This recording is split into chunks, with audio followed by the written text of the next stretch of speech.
India absolutely loves gold. Diwali, buy gold. Dhanteras, gold. Marriage, gold. An idol in the temple, gold. Time of crisis, can't trust anything or anyone, gold. Despite being the second largest consumers of gold in the world, we still depend on others to set the price of gold for us. However, this could change very soon, thanks to our very own gold exchange and a brand new way to trade gold: electronic gold receipts. Wondering how they're going to change the Nazara or view of the gold market? Welcome back to Revolution Read On, a daily podcast where we break down one story from the world of business and finance. Click on the subscribe button to never miss an update from us. Here's your story for today. Currently, the price of gold is mainly set by the London Bullion Metal Exchange and depends on multiple factors like demand and supply. But why the LBMA and why not us or China, which is the biggest consumer of gold? LBMA has set up infrastructure and systems in place due to which most gold is traded through it. It did so by standardizing gold bars, maintaining a list for refiners and smelters who can produce these bars, and optimized processes by listening to gold suppliers and consumers. India, on the other hand, had no standardized quality assurance till last year when we finally made it mandatory for most jewelers to only sell hallmark jewelry. Plus, even though we are a huge consumer of gold, we don't necessarily use it for trading and investment. Much of our gold is either lying idle in lockers or looking pretty around our hands and necks. So, we have now launched our very own gold exchange. Wait, how is this going to change anything?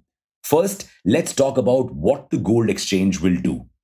Before the gold exchange came into existence, very few banks and institutions could import gold to India. And India needs gold imports because back in 2020, we only mined 1.6 tons of gold. And our demand for gold is 750 whopping tons. So, jewelers had to depend on these institutions for their gold supplies.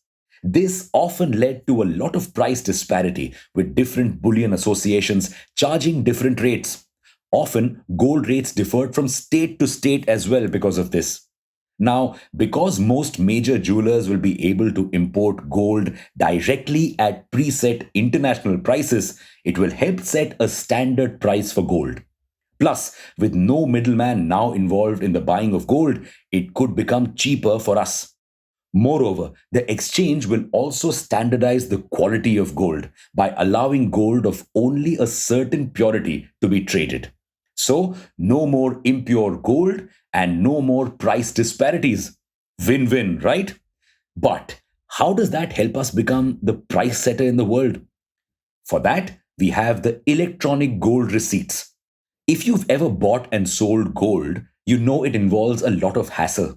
But what if it could be made infinitely easier? Just like buying stocks on the stock market. That's what EGRs are set to do. They are basically like share certificates, but for physical gold stored in the vaults maintained by the gold exchange. So you can deposit your gold at a designated delivery center handled by the exchange, and they'll give you an EGR after verifying the quality. You can then trade these EGRs like you trade shares. Easy peasy, right? And now, even the BSE has allowed trading of EGRs, making it simpler and easier for people to trade gold this way. Okay, read on sounds interesting, but again, how will this help us become price setters? Like we already said, we buy a lot of gold. But till now, this buying and selling was mostly informal and not centralized. With this exchange and the BSE launching EGRs, most purchases will be formalized and centralized. Plus, with the ease that EGRs provide, more people could now trade the gold which is lying in their lockers. This increased volume of sales and trades could give India a say in setting gold prices, because ultimately it is the demand and supply of gold that determines what the price should be. But things are rarely so simple. We are hoping that the EGRs will increase gold trading, but that hope is based on a lot of optimism and theory. The ground reality is a little bit different. You see, EGRs come with a lot of fees and taxes. First, there's the transaction charge on every EGR transaction. Then, because your gold needs to be stored safely, there are storage and handling charges. So, most people may not opt for this route and just buy digital gold through other means and call it a day. Secondly, we need people to verify and store the gold that we submit. These people are called vault managers. And though dealing with gold all day sounds like a great job, not many people are willing to do it. Because to be eligible, you need a 50 crore rupee net worth and need to comply with a lot of regulations. So, unless these problems are solved, EGR trade is not going to pick up, bringing us back to square one.